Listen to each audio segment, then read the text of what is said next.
నమస్తే అండి, నేను రజాక్. సో ఇప్పుడే అందుతున్నటువంటి బిగ్ బ్రేకింగ్ న్యూస్ అని చెప్పొచ్చు. ఒక గుడ్ న్యూస్ ఏంటంటే రేపు ఉదయం 9 గంటలకి రాజమండ్రి ఎయిర్పోర్ట్కి రామ్ చరణ్ గారు రాబోతున్నారు. సో అదేవిధంగా పవన్ కళ్యాణ్ గారితో కలిసి క్యాంపెయిన్ చేయబోతున్నారు అనమాట. మనందరికీ తెలిసిందే, పిఠాపురంలో ఈ రోజున క్యాంపెయిన్ చాలా అత్యంత భారీ స్థాయిలో జరిగింది. లక్షలాది మంది జనం రోడ్డు మీదకి వచ్చారు.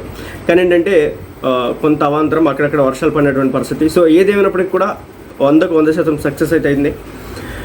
ఒక వేవ్ ఈ రోజున రాష్ట్రంలోకి క్లియర్గా చొచ్చుకెళ్ళింది. ముఖ్యంగా సినిమా ఇండస్ట్రీ మొత్తం ఈ రోజున పవన్ కళ్యాణ్ గారి వెంట నడుస్తోంది. అంటే డైరెక్టర్స్ దగ్గర నుంచి మొదలు పెడితే, టాప్ ప్రొడ్యూసర్ దగ్గర నుంచి మొదలు పెడితే, యాక్టర్స్ వరకు ప్రతి ఒక్కరూ కూడా పవన్ కళ్యాణ్ గారి కోసం రోడ్డు ఎక్కుతున్నటువంటి పరిస్థితి. ఇక ఇప్పుడు రేపు లాస్ట్ డే అనమాట, 11వ తారీఖు. సో 11వ తారీఖు లాస్ట్ డే కాబట్టి ఒక్క సింగిల్ డే క్యాంపెయిన్ ఉంటుంది. 12వ తారీఖు ఏ క్యాంపెయిన్ చేయడానికి వీలు లేదు. 13వ తారీఖు పోలింగ్ అనమాట. కాబట్టి రేపొద్దున రామ్ చరణ్ గారు రంగంలోకి దిగబోతున్నారు.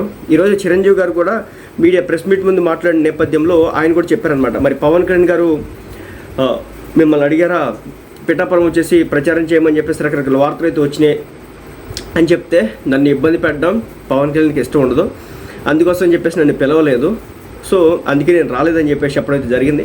ఏదేమైనప్పటికీ కూడా మన రామ్ చరణ్ గారు రేపు రాజమండ్రిలో పవన్ కళ్యాణ్ గారితో కలిసి క్యాంపెయిన్ నిర్వహించబోతున్నారు. లక్షలాది మంది జనం రావడానికి అయితే అవకాశం ఉంటుంది. అయితే ఇక్కడ గుర్తుపెట్టుకోవాల్సిన విషయం ఏంటంటే, రేపు జగన్మోహన్ రెడ్డి పిఠాపురంలో క్యాంపెయిన్ చేయబోతున్నాడట. ఏదో సభ ఉందట. ఏం లేదు, పవన్ కళ్యాణ్ ఏ విధంగా ఓడించాలని చెప్పేసి ఫైనల్ స్ట్రాటజీ అనమాట. చూడండి, అటు ఉత్తరాంధ్రలోనైనా ఆపుకోవచ్చు, అటు నుంచి వస్తే కానీ రాయలసీమలోనైనా లాస్ట్ చేసుకోవచ్చు. కానీ ఈ రోజు రాయలసీమలో తిరిగి కడపలో నగరి నియోజకవర్గాలు తిరిగి రేపొద్దున పవన్ కళ్యాణ్ గారి నియోజకవర్గంలో జగన్మోహన్ రెడ్డి వెళ్ళబోతున్నారు. అంటే అర్థం చేసుకుని వాళ్ళ స్ట్రాటజీస్ ఏ విధంగా ఉంటాయో.